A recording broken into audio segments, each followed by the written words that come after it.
tua fortuna.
Mang.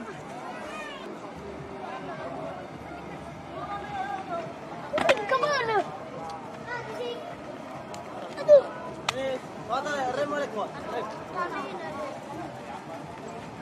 Kembali ya bang. Homo Batu, kalau dulunya Homo Batu ini adalah salah satu latihan ketangkasan. Salah satu latihan ketangkasan prajurit-prajurit orang dulu yang terjun ke medan tempur. Latihan syaratnya seperti itu.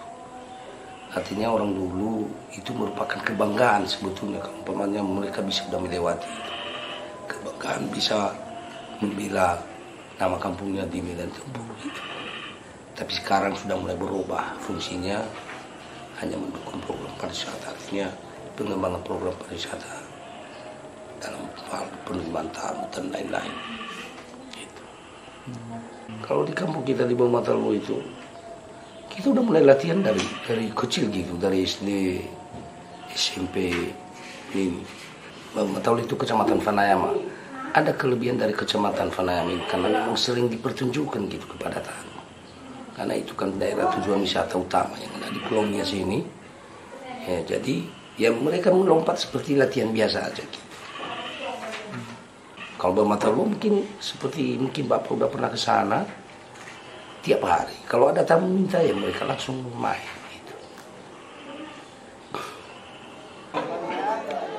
Lompat batu ini kita bicarakan dulu asal mulanya. Ini setelah 3,5 abad yang lalu desa ini diselesaikan atau selesai dibangun, dan desa ini setelah mereka memastikan bahwa tidak akan ada perpindahan lagi, di sini tetap.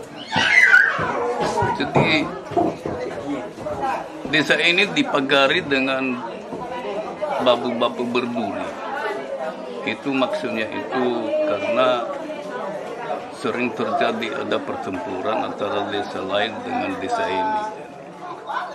Makanya desa ini dipagari dengan bambu berduri.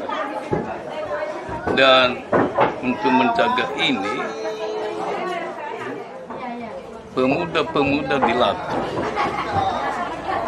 Nah, bagaimana cara melatih mereka supaya kelak bisa menjadi pahlawan untuk bisa bertempur?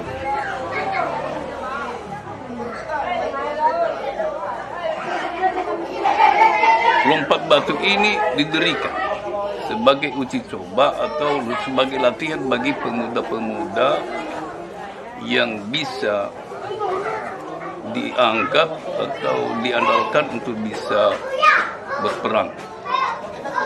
Makanya lompat batu ini dibangun ya 3,5 abad yang lalu, didirikan itu.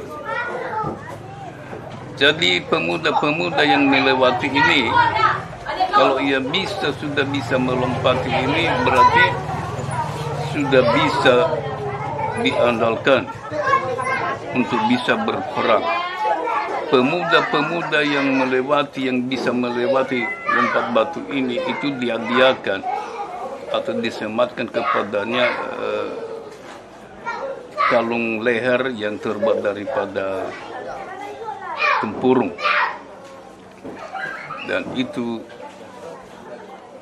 satu kepahlawanan yang sudah bisa ditetapkan dan diserahkan kepadanya satu pisau yang dia katakan tolegu atau garis. Nah, itu baginya juga diserahkan atau dibuat kepadanya topi wajah bagi pemuda itu. Berarti itu dianggap bahwa itu pemuda-pemuda itu sudah bisa pahlawan, sudah bisa bertempur kemana-mana untuk melawan musuh-musuh dari desa lain. Itulah makanya lompat batu itu atau hoppa batu itu dibangun itu sebagai uji coba latihan bagi pemuda-pemuda yang bisa, yang mampu melompatinya. Ya, tadi sudah saya katakan bagi mereka itu kalung leher disematkan, diserahkan kepadanya, dan yang lain lagi ada pajak-pajak. Setiap pemuda, setiap keluarga, yaitu kalau diukur dengan ukuran babi sekitar 60 atau 70 kilogram, pemuda itu dibebaskan daripada itu. Entah 1 tahun, 2 tahun, karena sekali setahun harus dibayarnya kepada raja sebagai pajak. Dan setelah ia bisa melempati lompat batu itu dibebaskan dari pajak itu 1 tahun atau 2 tahun sesuai dengan keputusan raja di desa ini. Itulah makanya lompat batu ini dibangun sebagai uji coba atau latihan bagi setiap pemuda yang bisa melompatinya, dan bagi pemuda-pemuda yang ingin juga, siapapun orangnya yang bisa melompati batu itu.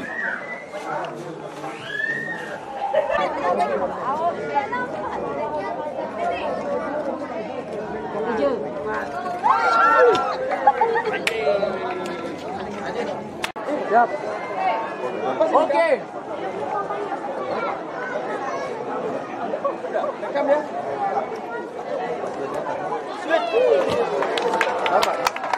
Kameranya Numai.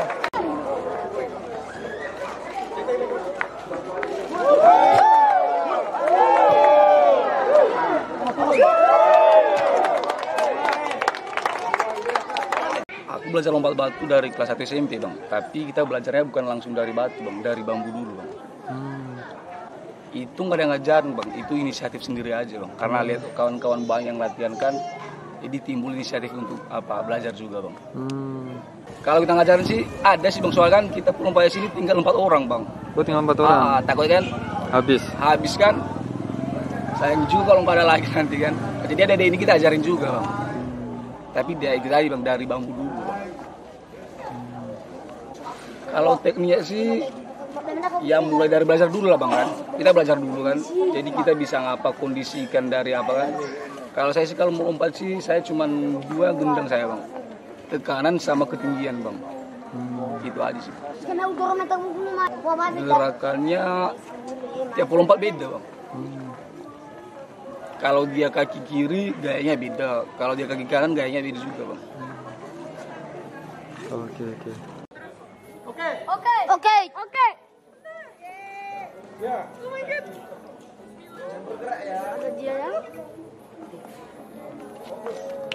Ya. Woi, mantap. Pemuda-pemuda yang bisa melompati itu tidak terbatas umurnya. Mungkin bisa 18 tahun atau 20 tahun ke atas. Ya, kemampuannya lah seperti pemuda-pemuda sekarang ini yang melompati batu ini ada semenjak 20 tahun itu ia bisa melompati atau melatih dirinya, dan sampai nanti 30 atau 40 tahun itu ya semampunya lah untuk bisa melompati batu itu. Tapi tidak terbatas umur orang yang bisa melompatinya. Tapi ini menurut ya kemampuannya untuk bisa melompati batu itu. Jadi ini lompat batu ini memang itu tujuannya untuk latihan, untuk berperang, ini bukan olahraga, bukan.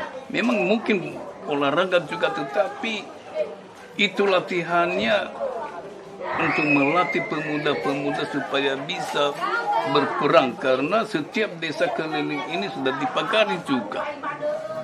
Nah, maksudnya pemuda-pemuda yang bisa melompati itu tidak tanggung-tanggung lagi, tidak segan-segan untuk melompati pagar di desa-desa lain nanti kalau mereka pergi bertempur atau berperang.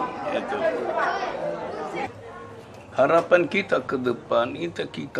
Sudah kita kokohkan, ini sudah menjadi suatu adat, dan di Nia Selatan sudah menjadi simbol ini. Lompat batu ini termasuk itu kalung leher yang terbuat daripada tempur.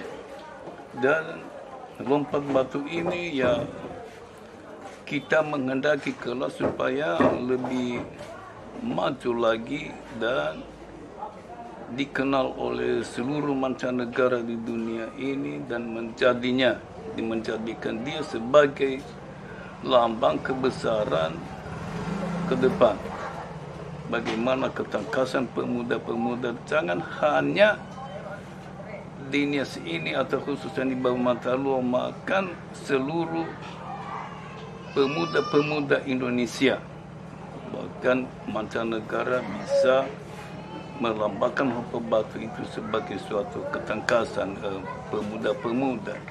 Karena kalau kita lihat sebagai latihan-latihan hanya terbuat daripada bambu yang sudah ditancapkan di tanah, itu yang bisa mereka lompati itu. Kalau kita lihat pada masa-masa ada pesta-pesta olahraga ya itu. Tapi kita menghendaki supaya ini dijadikan suatu lambang kebesaran. Mana tahu kelak ini Nias ini atau khususnya Bau Matalu menjadi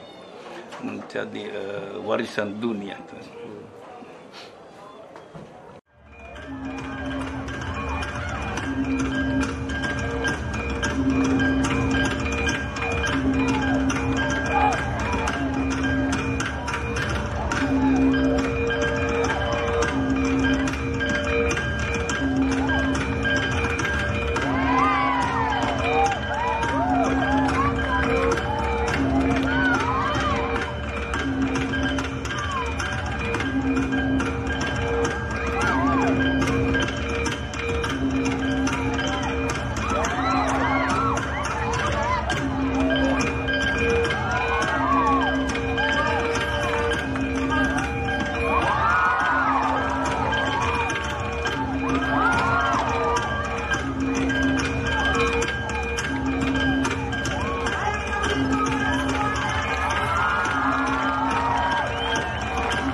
Kita jumpa lagi. Kita akan belajar melompat. Ini waktu TK saya melompat yang kecil-kecil dulu. Dan waktu TK kelas 1 saya lepas-lepas tinggi-tinggi gitu.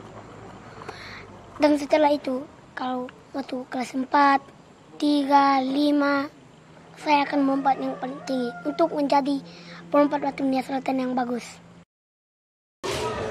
2, 3, ya cukup. Hai. Kita harus sadar bahwa lompat batu Valuai dengan lompat batu ini kan merupakan identitas khususnya yang ada di Nia Selatan.